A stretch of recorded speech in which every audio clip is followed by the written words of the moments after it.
السلام علیکم و رحمت الله و برکاته.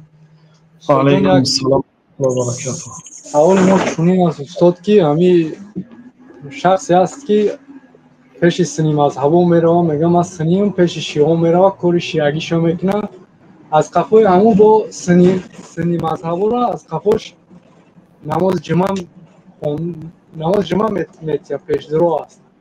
همین را خواستم بفهمم که از قفای همین شخصی که طرف شیعه میره کار شیعگیشو میکنه، طرف سنی میره کار سنیگیشو میکنه، نماز جمعه میتیه، از قفای همین نماز جمعه خونه نخونه استاد چلی کنیم؟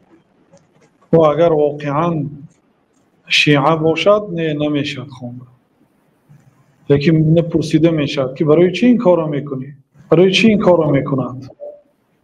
جشن‌های همین حسن حسین و کربلا و همین چیزا را با کم کم همین برای داخل مسجد سین مذهبی کم کم جشن میگیره. اون را خواستیم که بفهمیم که از قفای همین شاید شیعه باشد برای اینکه شیعه ها تقیه میکنن، یعنی شیعه بودن خود پنهان میکنن.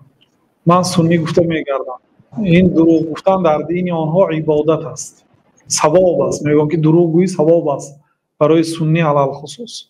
بنابراین اگر شیعه بودنش انیق شد در پشتیبان نماز نخوانید.